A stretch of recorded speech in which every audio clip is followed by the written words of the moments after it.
So welcome back guys into another video lecture or say tutorial.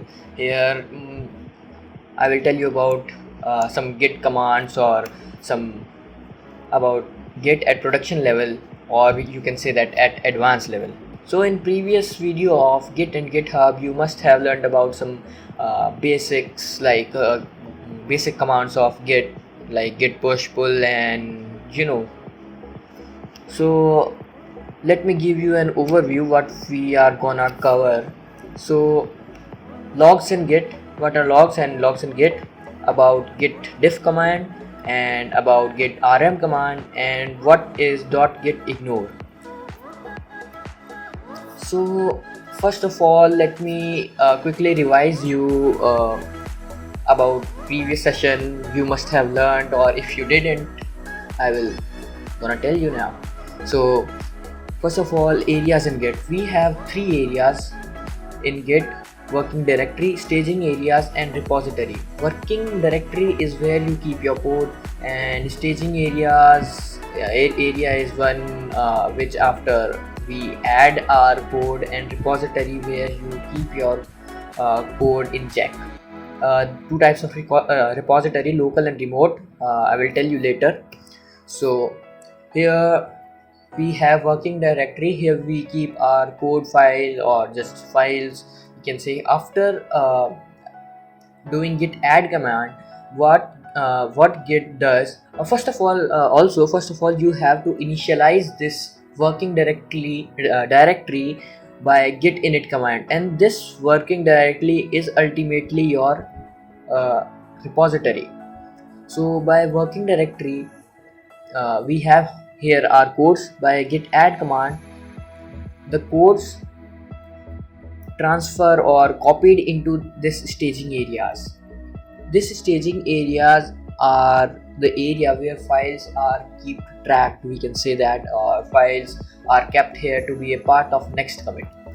Now after this git commit command, this from this staging areas, our file moved to, or moved to this local repository which we previously initialized with git init command, and git manages it simply. After that, to move it to remote repository, we use git push command, and after we have to provide URL or something. I will give you a quick tutorial of this now. So this is my desktop. I am using Windows here, so, and also I am using git bash here, so you can download it through Chrome or whatever you want. Okay, so let me first create a new folder, let's say git sample, let's say, and move in towards it. Let me close it, and now here right click and git bash here. So this folder is your working directory. If I do git init, initialize empty repository in this location. If you do ls-a, you must see .git. This was created when we did this command, typed this command, executed this command, git init. Okay, so let me create a file here. I hope we have vim here, file 1.txt. Let's suppose we are having code in here. This is my file 1, and let me save it. And by doing git status, what we find here, this git status is telling us the status of our working directory. Okay, so we have here it is telling us it is untracked file. We want to track this file. So to track this file, we should move it to staging areas, to staging area actually. So by git add command, and after file name we moved it to staging area. Now I git status changes to be committed. It color change actually. You can it is in now staging area. And what we want after that, in this staging areas, it keeps on tracking this file. What we want here, we want to commit this file, git commit -m, and here the message, this is file 1 code. Okay, you can simply press enter if you want on a particular file, then we can specify this file here. Okay, and press enter. Now I git status on branch master. Branch I will tell you later in some other video what branches are. Nothing to commit, working tree clean. This means that this file 1.txt is now committed into our local repository. We first did add, then we get committed, and we actually did it through here.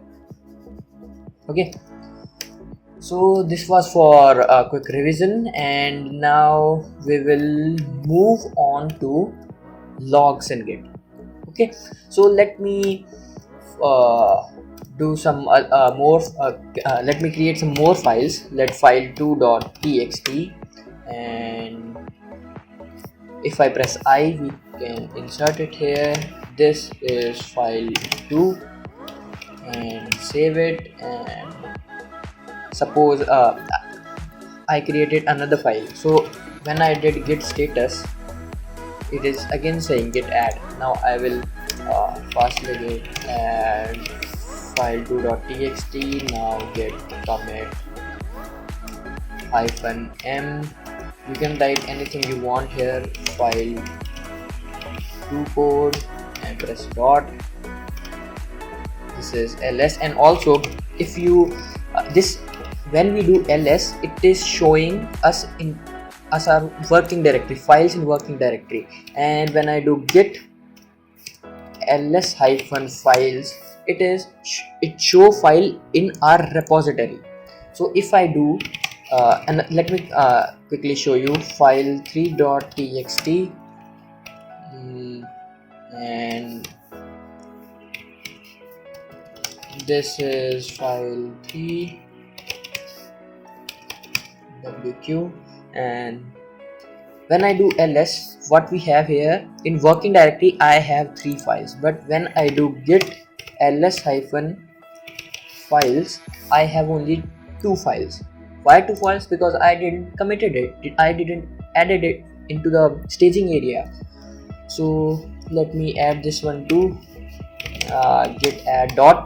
By doing this dot, it will add all files. Now git commit -m file 3, and let me specify file 3. Now I check git status.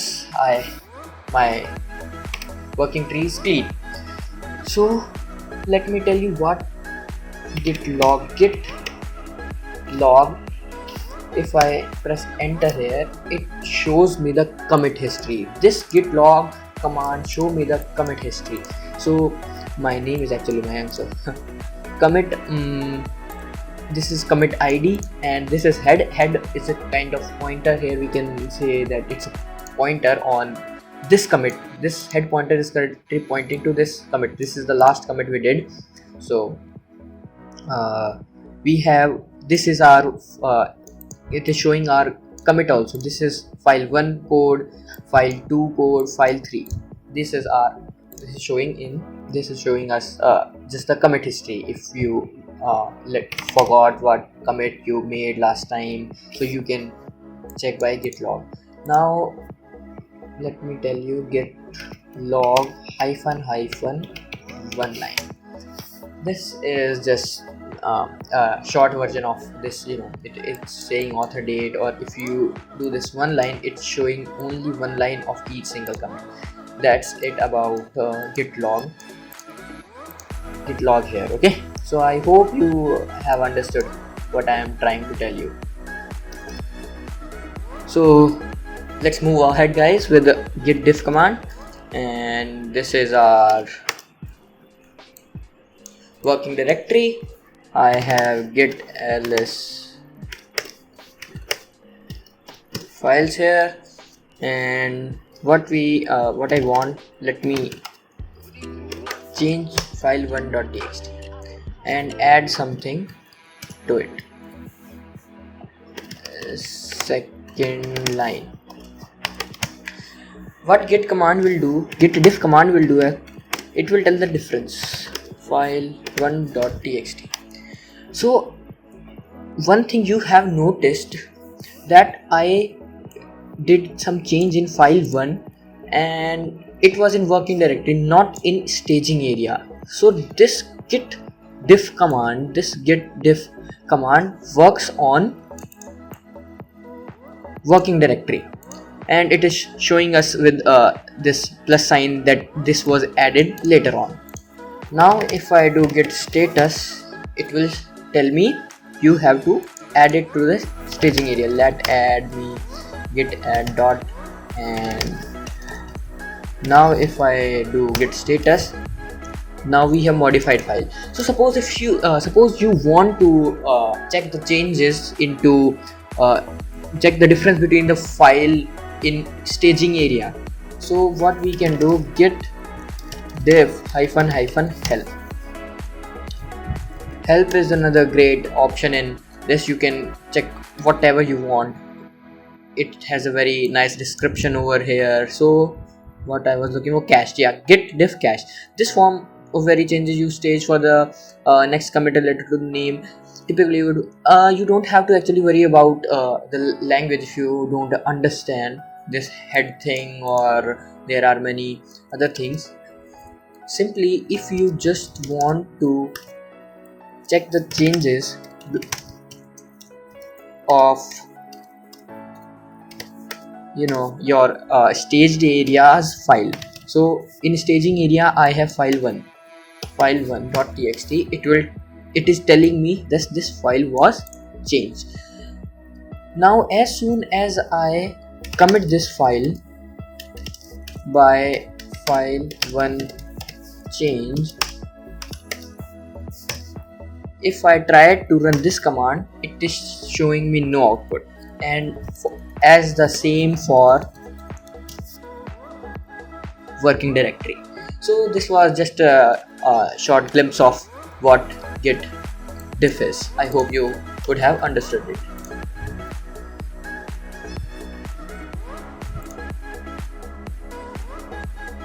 So guys, let's move again to our git rm command.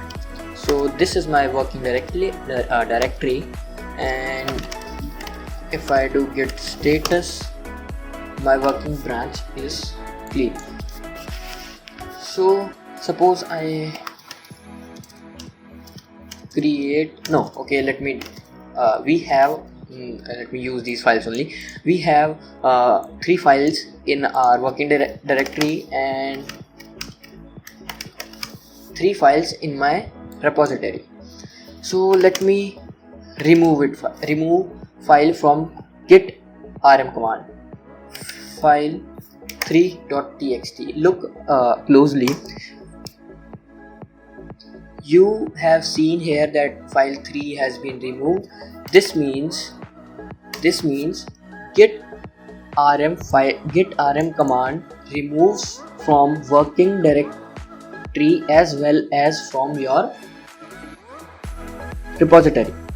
So if you want to check more, we can always use git rm help. Here we have removes file from index or from the working tree. Working tree is our working directory and index is our staging area or your repository. So suppose I don't want to remove it from working tree, so we can use this. Working tree, whether modified or not, will be left alone. This means working tree files will be left alone. So let me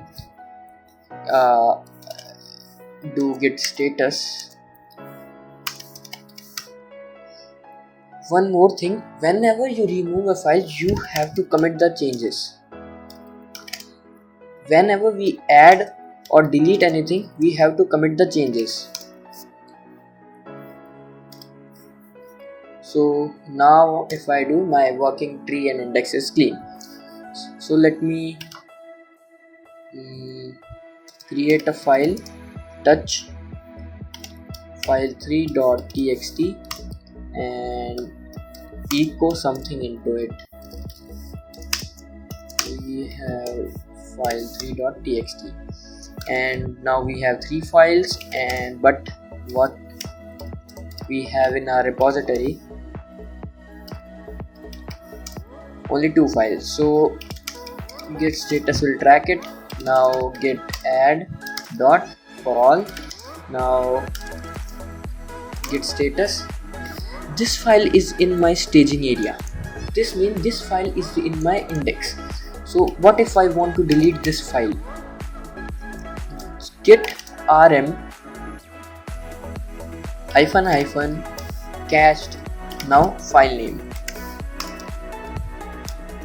This removes file from our staging area, but you have noticed here it's not removed from our working tree. So whenever I do git status, I have to commit the changes of file3. Git commit -m and del3. Oh yeah, okay. One more thing, this git rm ---- did what? It rolled back to your previous stage. In previously we have seen that when I created this file, when we did git status, it showed me this, and when we added, it was showing me this. So this rolled back. So I have to again add this file to the staging area. Now suppose I commit it -m file3. I committed this changes. Now I want to remove from my repository, not from this working directory or working tree.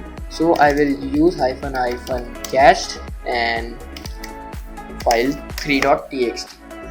This removes from, we can always check by this command. Now we have only 2 files in our repository, but in working directory we have 3. Now if I do git status, we have here 2 things. You must be wondering why.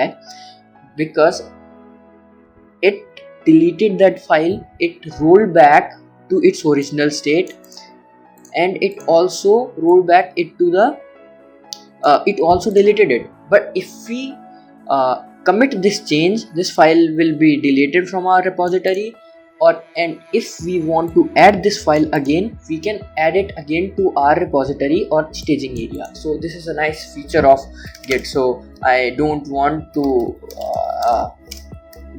this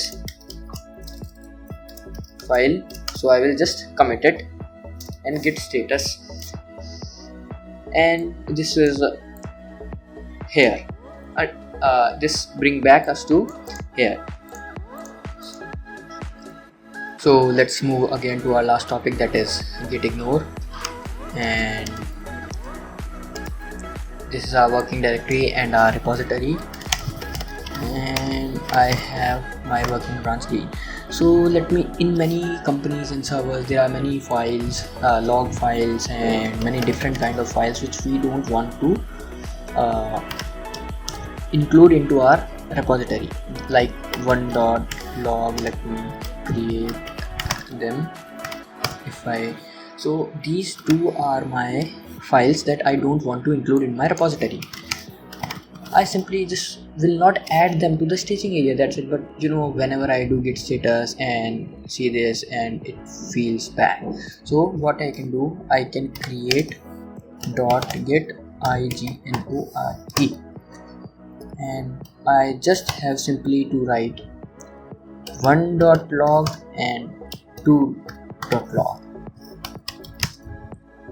See, and here get ignore created. Now if I do, it vanished and we only have get ignore. And if I get add get add this and get commit -m ignored files, and now I see my status, my working branch is clean. And let us try it on a folder, mkdir folder. We created a folder here, and what we want, we will include this folder folder. And now if I do get status, and now if I add it to staging area, and if I get commit this file, new ignored, and if I see status, my working branch is clean. So we can say that this is work on both folder as well as log files.